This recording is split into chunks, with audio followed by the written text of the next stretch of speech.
The huge crystal halls of the Galactic Concordance shone with soft blue light. Tall pillars of clear stone rose high above the floor. Thousands of beings from many worlds sat in curved seats that floated gently in the air. This was the greatest meeting place in the known galaxy, on the beautiful planet called Valor Prime. At the center stood three main groups who always spoke the loudest. First were the Caliph. They were very tall, almost 3 meters high. Their bodies looked like living glass full of shifting colors. Light moved inside them like slow rivers. When they spoke, their voices sounded like ringing bells. Next came the Zorath. They looked like giant insects with shiny black shells. Each one had 6 legs and many small eyes. But the scary part was that thousands of them shared one single mind. When one Zorath thought something, all of them knew it at once. Their clicking voices came from mouth parts that never stopped moving. Last were the Elysians. They were small and thin, with smooth silver skin and large black eyes. They did not speak with sound. They sent thoughts directly into other minds.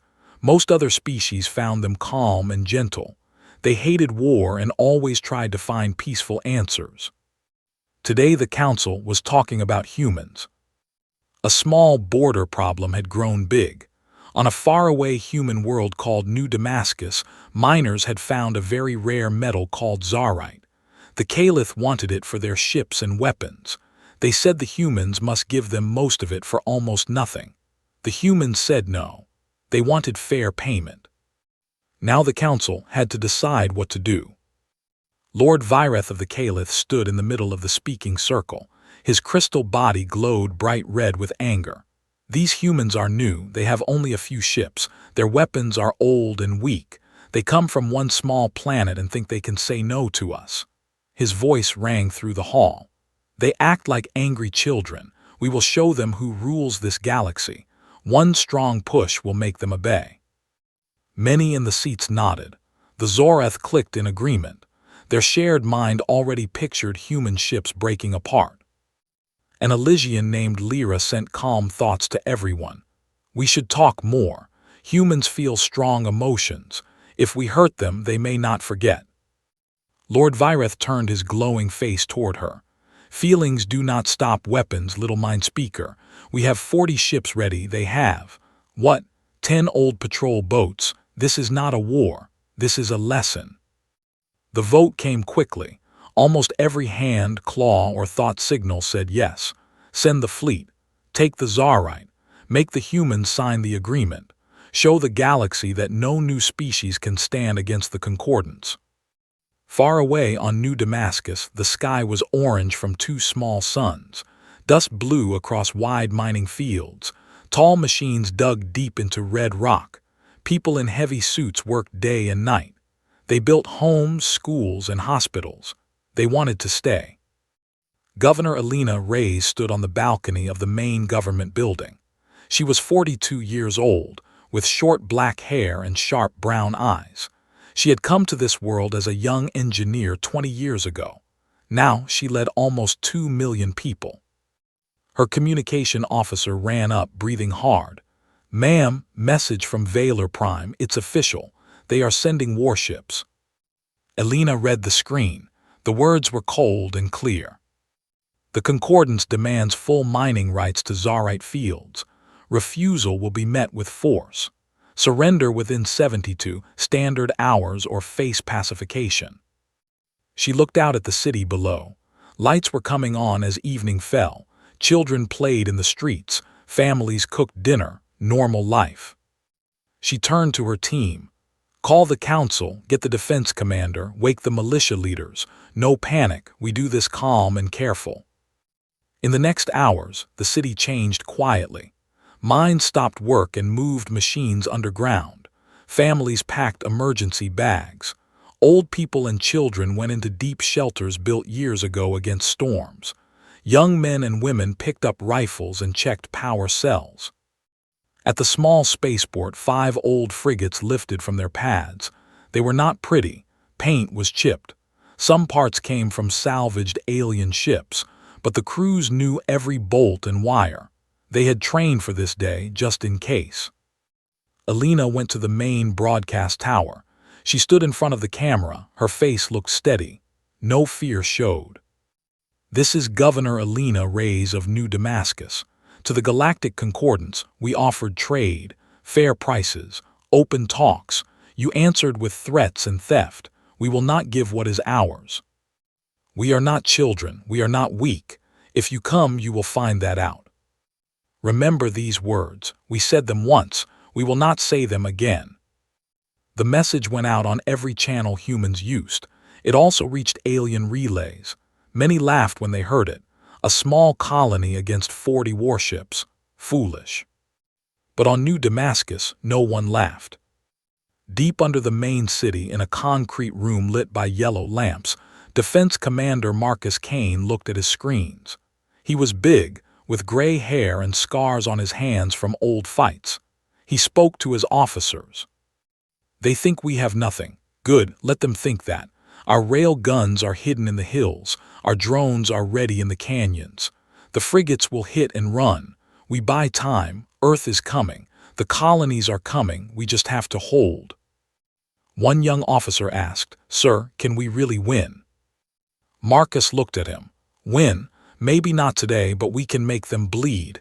We can make them remember. And when the rest of humanity hears what they did, God help them."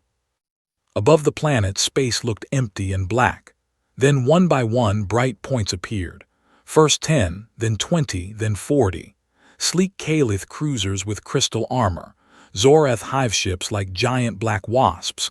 Elysian support vessels glowing soft white. They moved into high orbit. Weapons ports opened. Targeting beams locked on the spaceport and the main city. A voice came over every human radio. It was Lord Vireth. "People of New Damascus, this is your final chance. Land your ships, open your minds, or we will burn your world until nothing moves." Silence followed. Then Alina's voice answered, short, clear, calm. "Come and try." In the command ship, Lord Vireth smiled inside his crystal shell. "Primitives," he said to his officers, "fire when ready." The first energy beams lanced down toward the planet. On New Damascus, people in shelters held each other. Miners gripped their tools like weapons. Pilots started engines. Everyone waited. The war had begun.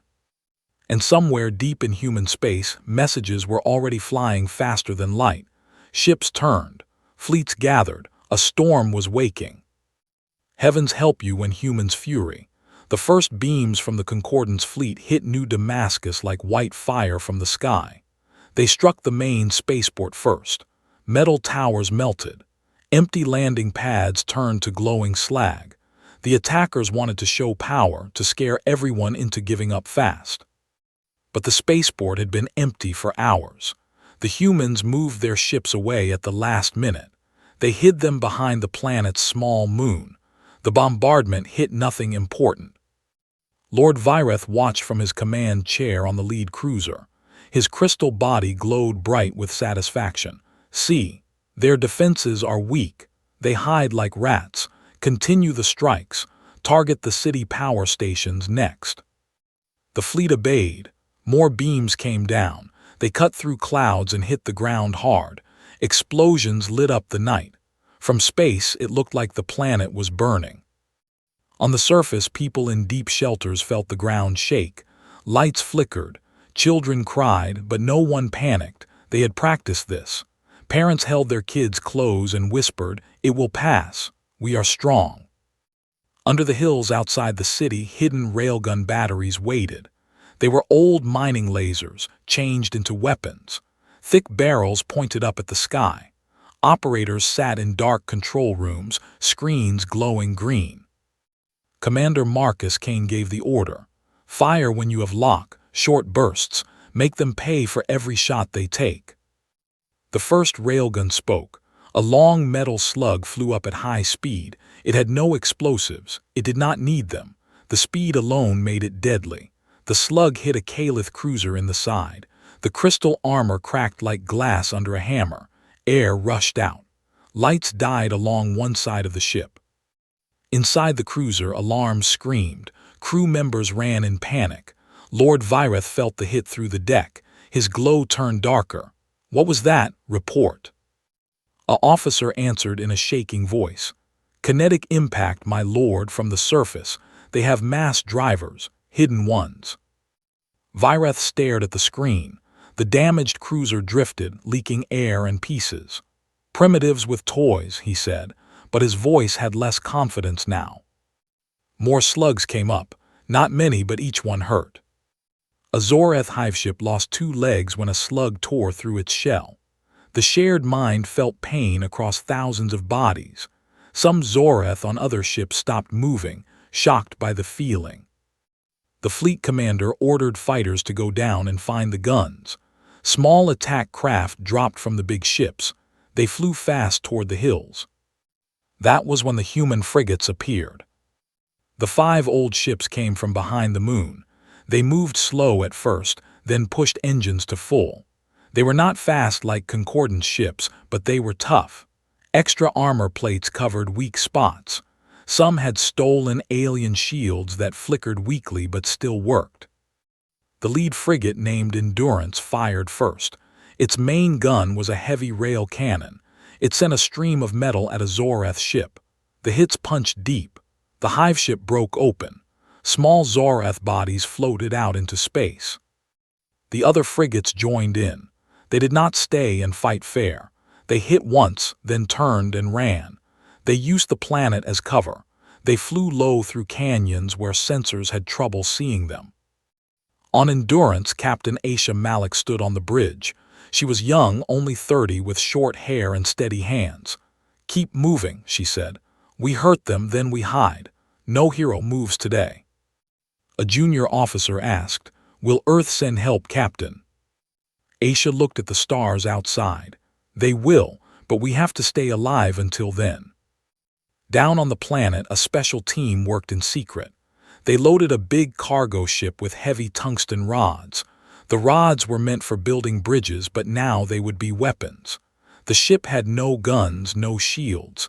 It had only one job: ram. The pilot was Jax Harlan. He was 25, with messy brown hair and a calm smile. He had flown mining runs for years. Today he flew something different. Jax sat in the cockpit. The ship was old and noisy. Screens showed the fleet above. He spoke into the radio. "This is Harlan. Cargo 1 is ready. Wish me luck." His wife answered from the shelter. Her voice was soft. "Come back to me, Jax." He smiled even though she could not see. "I will try." The cargo ship lifted off quietly. It climbed slow, staying in the planet's shadow. When it reached high enough, Jax pushed the engines hard. The ship jumped forward. The Concordance fleet saw it late, too late.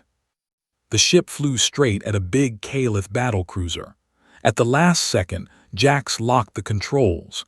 He closed his eyes and thought of home.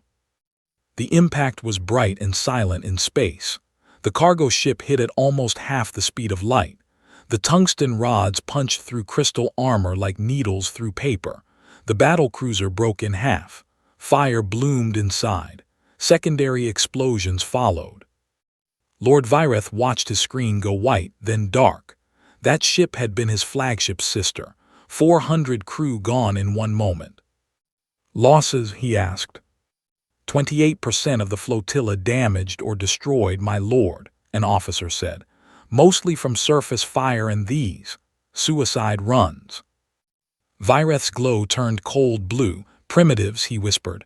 "How?" On New Damascus, people in the shelters cheered when they heard. Not loud cheers, quiet ones. They knew more fighting was coming.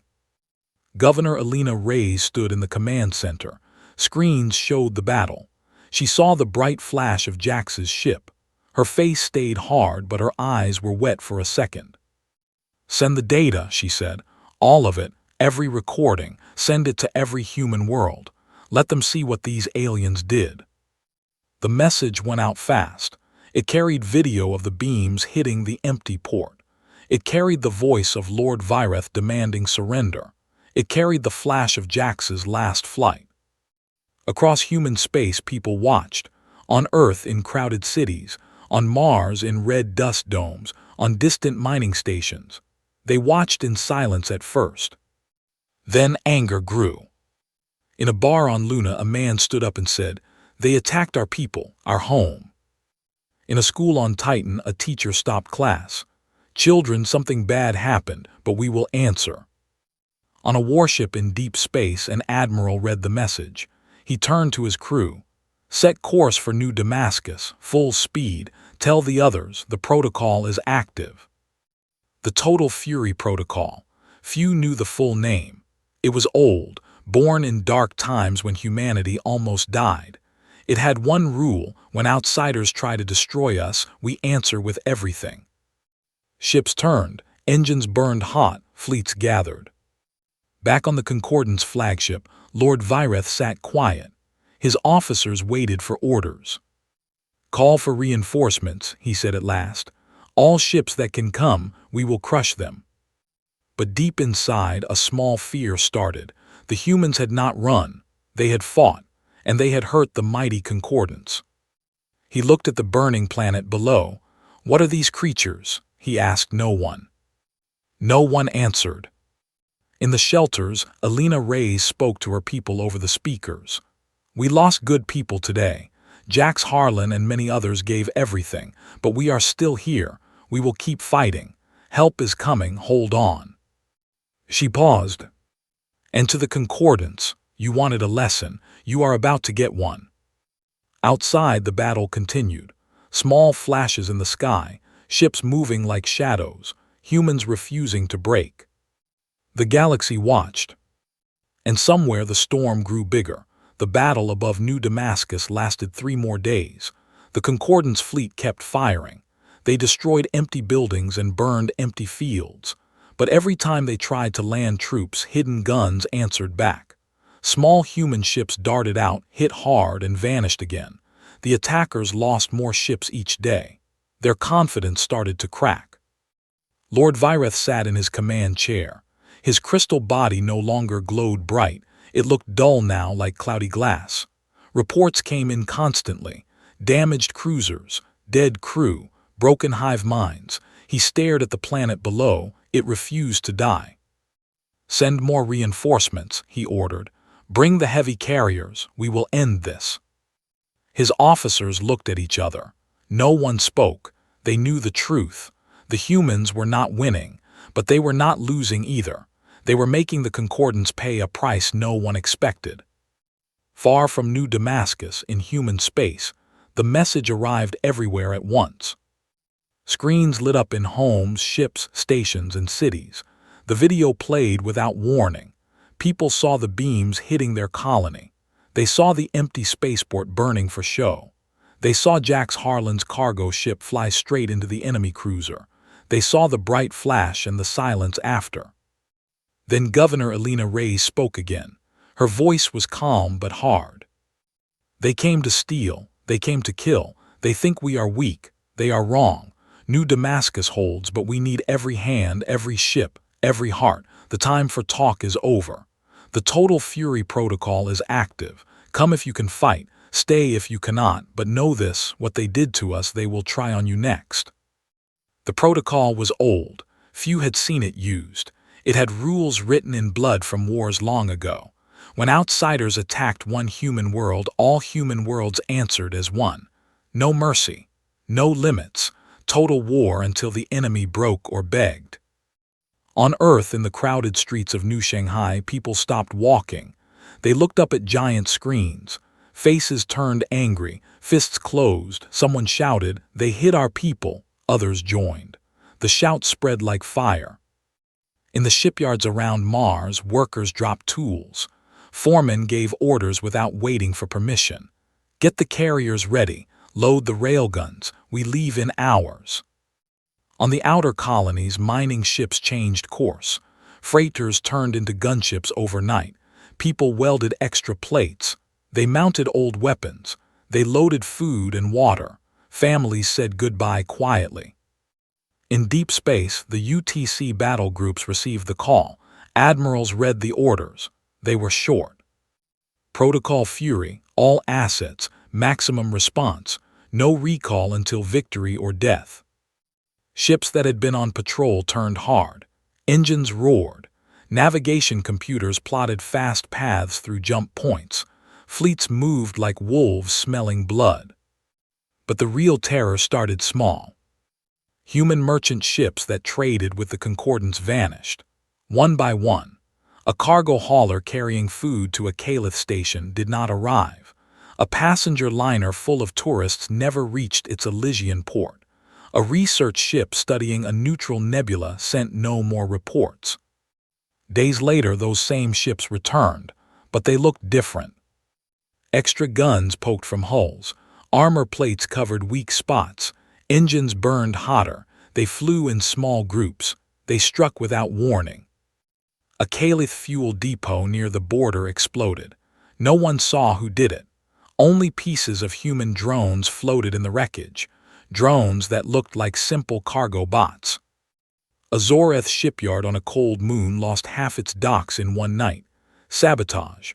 Someone inside had planted charges. The worker was human.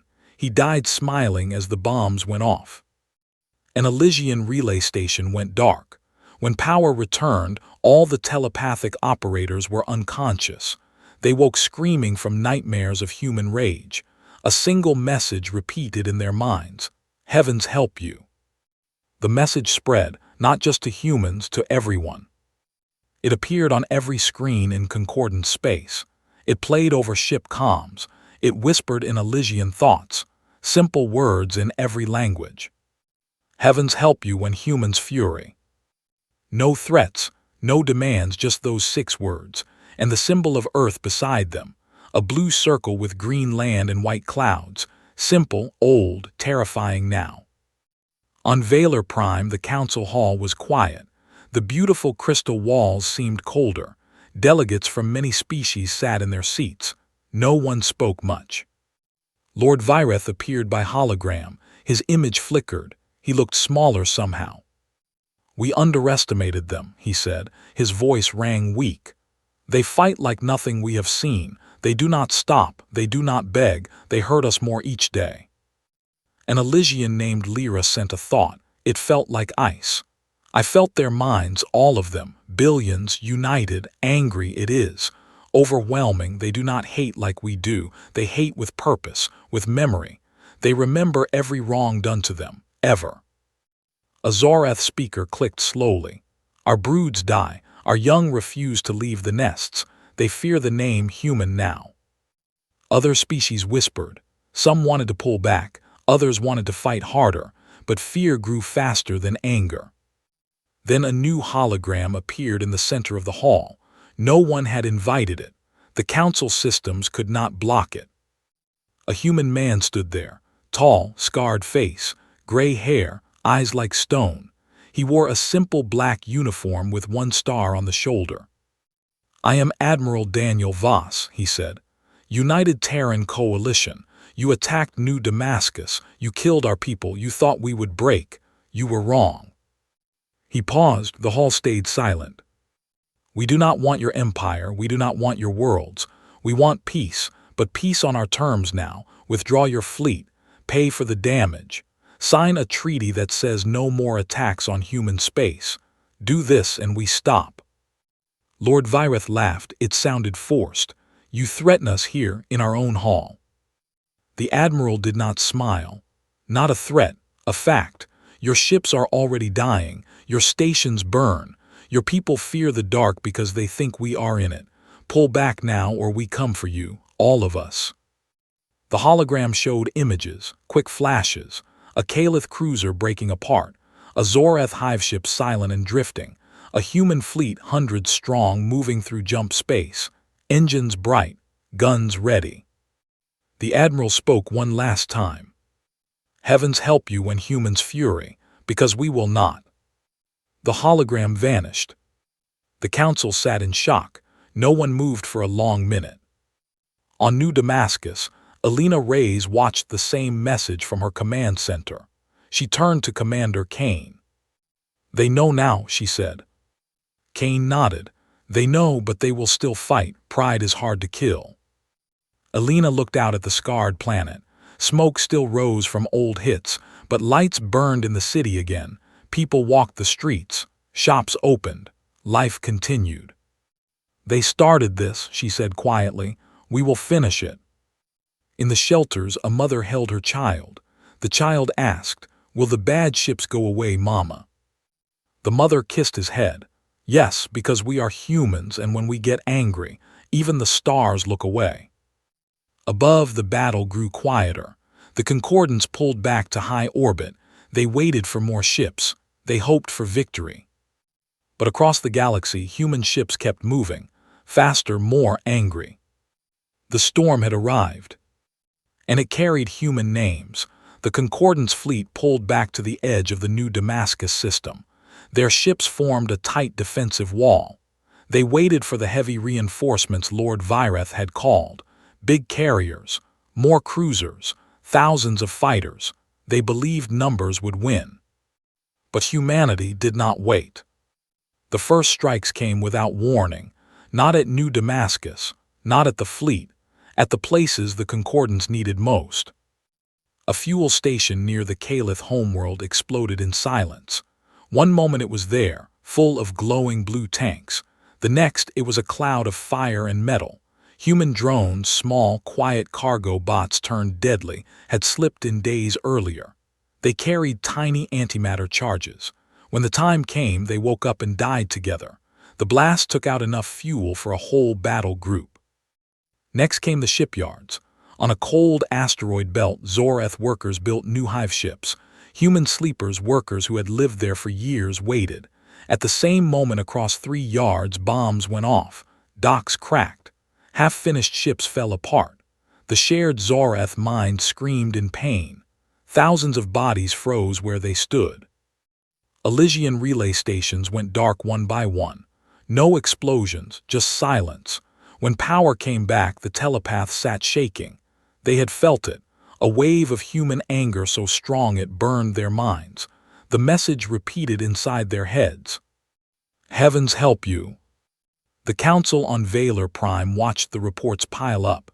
Screens showed red alerts everywhere. Supply lines cut, repair yards burning, trade ships vanishing. Panic started in the lower levels of the city. Rich families packed and left for safer worlds. Lord Vireth appeared before the council again. His crystal body had cracks now, small lines like broken glass. "We must hold," he said. "The humans cannot fight forever. They are few." An Elysian thought came back sharp. They are not few anymore. They are everywhere, and they are angry. The Admiral's words echoed in every mind. "Withdraw, pay, sign, or we come for you." No one voted to withdraw. Pride held them. Fear made them stay silent. Then the Fury fleet arrived. It did not come as one big group. It came in waves. First the fast raiders, merchant ships changed into hunters. They hit the edges of Concordance space. They took no prisoners. They destroyed supply ships and left the crews in escape pods with one message: "Go home. Tell them we are coming." Next came the carriers. Huge human ships with names like Vengeance, Remember Damascus, No Mercy. They carried hundreds of fighters, old designs mixed with new stolen tech, shields that flickered blue, guns that spat metal faster than sound. Last came the heavy hitters, ships no one had seen before. Long, black hulls, no fancy designs, just thick armor and massive railguns. One ship, the Wrath of Earth, had a main gun that could crack moons if needed.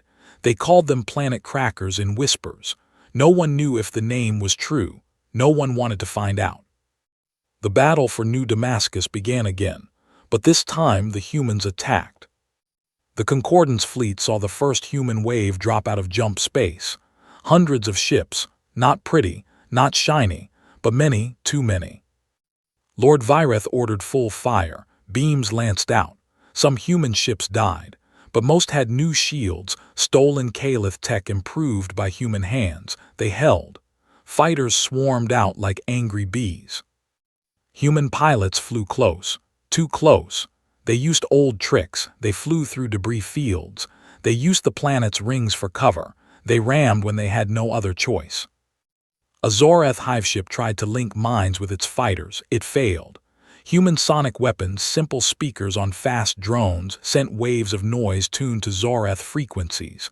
The hive mind broke. The ship drifted helpless. Human boarding teams landed. They moved room by room. Cold, fast, no prisoners. On the surface, Alina Reyes watched from her command center. Screens showed the sky full of fire. "Phase wrath," she said quietly. Commander Kane nodded. "Logistics first, then their pride." Human ships targeted fuel lines, ammo stores, command relays. They did not bomb cities. They did not kill civilians. They hit only what kept the fleet fighting. Clean, brutal, effective. A Caliph cruiser tried to run. 3 human frigates chased it. They fired railgun bursts. The cruiser's crystal armor shattered. It broke into pieces that burned up in the atmosphere like falling stars. Lord Vireth watched his fleet die piece by piece. He ordered a counterattack. His remaining ships charged forward. They met the wrath of Earth. The big human ship did not move much. It just turned. Its main gun spoke once. A long rod of metal flew out at terrible speed. It hit the lead Caliph carrier. The carrier folded like paper. The explosion lit the whole system. Vireth felt fear for the first time. Real fear. "Pull back," he whispered. But it was too late for retreat. Phase grief began. Human boarding teams took prisoners. Not many, just officers, high-ranking Caliph, Zoreth queens, Elysian elders. They brought them to secure ships. There the prisoners watched screens. They saw their homeworlds under threat. Not attacked yet, but human fleets waited at the edges, ready, waiting for the order. A Caliph lord saw his family estate on the screen. A human voice spoke over it. "We could end this now. We choose not to, yet." The prisoners shook. Some cried, some begged. The humans did not answer with words, only silence. Then phase judgment. The Fury fleet moved on Valor Prime itself. The capital world had never been attacked. Its defenses were strong. Orbital forts, shield grids, thousands of ships. They were not enough. Human ships jumped in close, too close. They ignored the outer forts. They went straight for the inner ring. Railguns roared. Shields flickered and died. Crystal stations cracked. Zoreth hives went quiet. Elysian mines screamed and then went dark. Lord Vireth's flagship, the last big cruiser, fought hard. It fired every weapon. It killed many human fighters, but the humans kept coming. Boarding pods hit the hull. Small teams in black armor cut through. They moved fast. They knew the ship layout, stolen plans from years ago. On the bridge, Vireth stood tall. His guards fought. They died. Human soldiers stepped in. Their leader, a woman with short hair and cold eyes, looked at Vireth.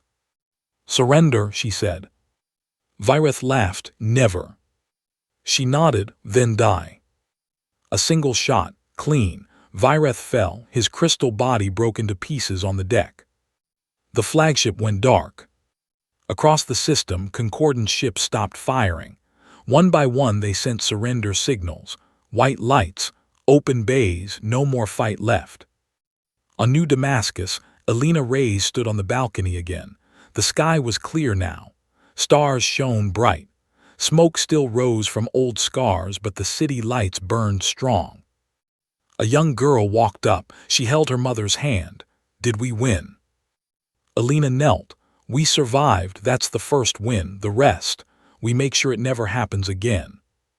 In the council hall on Valor Prime, empty now except for guards, screens showed the human fleet holding position. No more attacks, just waiting. A message came through. Admiral Voss's face appeared. "The war ends when you sign. New Damascus. Fair terms, no more theft, no more threats, or we finish what you started." Silence followed. Then one Elysian stepped forward, trembling. "We will sign." The galaxy changed that day. Humans did not conquer. They did not take worlds. They simply made a line, cross it, and fury comes. And everyone knew now. Heavens help you when humans fury. The signing happened on New Damascus. Not on Valor Prime, not in the shining council hall. The humans chose their scarred world. They wanted the galaxy to see what happened when someone pushed too far. A single human shuttle landed on the cracked spaceport. No big ceremony, no music, just dust blowing across the red ground and a small table set under a wide tent. Governor Alina Reyes stood there in a plain gray uniform. No medals, no crown, just the woman who had held the line. The Concordance delegation came in 3 ships, small ones, no weapons showing. An Elysian elder led them, Lyra. Her silver skin looked dull now. Behind her walked 2 Caliph survivors and 1 Zorath speaker. Their guards stayed on the ships. No one wanted more fighting today. They stepped under the tent. Alina looked at each one. Her face stayed calm. "You came," she said. Lyra sent a thought. It felt tired. "We had no choice." Alina pointed to the table. One document waited, thick paper, black ink, simple words. The Treaty of New Damascus. No long speeches, no grand words, just the rules.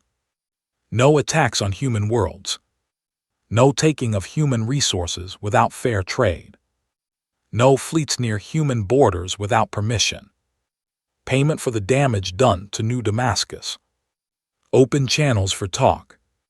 And one last line. Any violation brings full human response. No warning, no mercy. The Elysian elder read it slowly. Her large black eyes blinked once. Then she signed with a silver pen. The Caliph followed. Their crystal hands shook a little. The Zorath clicked once and pressed a claw mark. Alina signed last. Her name looked small on the page. "It is done," she said. The delegation left without more words. Their ships lifted quietly. They flew away from the orange suns, away from the world they had tried to break. News spread fast. Every species heard. The mighty Concordance had bent, not broken, but bent. And the ones who made them bend were the small newcomers from one blue planet. Human space changed after that, not with parades or big speeches, quietly, steadily. Factories on Earth and Mars worked day and night. They built new ships, better shields, faster engines, not for conquest, for protection. The Total Fury Protocol stayed active. It became part of training. Every soldier learned the words. Every captain knew the signal. Colonies grew stronger. New Damascus rebuilt. The spaceport got new towers. The mines opened again. But now the Tsarite went only to those who paid fair price. No more demands, no more threats. People told stories. Jax Harlan became a name on schools and ships. His wife visited classrooms. She spoke softly about the man who flew one last time so others could live. Children listened with wide eyes. But the real change was in the silence. Alien ships no longer laughed at human vessels. When a human freighter passed through mixed space, Concordance cruisers moved aside. They gave wide paths. Their sensors stayed polite. No scans without asking. In bars on neutral stations, aliens whispered. "They do not conquer," one said, "but they remember."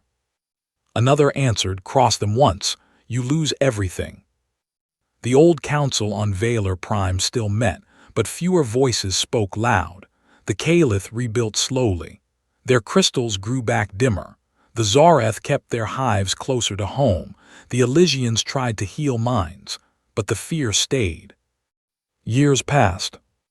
One day, a small Elysian child asked an elder, "Why do we fear the humans?" The elder looked at the stars. "Because they are not like us. We fight to win. They fight to make sure no one tries again. When they get angry, they do not stop at victory. They make examples." The child thought, "Are they bad?" "No," the elder said, "they are a warning." On New Damascus, Alina Reyes grew older. Her hair turned gray. She stepped down as governor. Younger leaders took her place. But she still walked the streets. People nodded when they saw her. Children ran up to touch her hand. One evening she stood on the same balcony. The city lights glowed below. New buildings rose where old scars had been. Ships came and went in the sky, trade ships, passenger liners, human flags mixed with others. A young boy walked up, maybe 10 years old. He looked at the stars. "Grandma Alina," he said, everyone called her that now. "Are we the monsters now?" She knelt so her eyes met his. She smiled softly. "No," she said, "we are not monsters. Monsters hurt for fun. We hurt only when someone tries to hurt us first, and when we do, we make sure it never happens again." The boy nodded slowly. "So the others are afraid of us." "Yes," she said, "and that fear keeps the peace. Better fear than war." He looked up at the sky. A human battle cruiser passed high above, big, black, quiet. Its lights blinked once like a nod. The boy whispered, "Heavens help them if they try again." Alina put a hand on his shoulder. "Heavens help anyone who forgets." Far out in the galaxy, a new song spread. Not loud, not on every channel, but on human ships in human homes. A slow, heavy march. Words in old languages mixed with new ones. It spoke of loss, of anger, of standing together. Alien ears heard it sometimes. When a human ship passed close, they turned down their own music. They listened in silence. Then they changed the channel fast. The song had no name at first. Then people called it the Fury Hymn. Simple words, strong beat. When the last note faded, every human knew. We survived. We answered. We warned. And the galaxy listened. On quiet nights when the stars looked peaceful, some aliens still looked at the small blue dot on their maps. They remembered the beams, the flashes, the message. Heavens help you when humans fury. And even the heavens seemed to look away. Because no one wanted to test it again. Years later, a new generation grew up. They knew the story. They flew ships with better tech. They traded with old enemies. They laughed. They loved. They lived. But they never forgot. In schools, teachers showed the old videos. The bombardment, the cargo ship, the broken flagship, the treaty table. Children watched in silence. Then one would ask, "Why did we win?" The teacher always answered the same. "Because we were together, because we remembered who we are, because when someone tries to take everything from us, we give them nothing but consequences." And somewhere in the deep black between stars, a human ship moved quiet and sure. Its captain looked at the controls, saw the old Fury protocol light, green, always ready. He smiled a little. Not cruel, just certain. The galaxy had learned, and humanity would make sure it never forgot.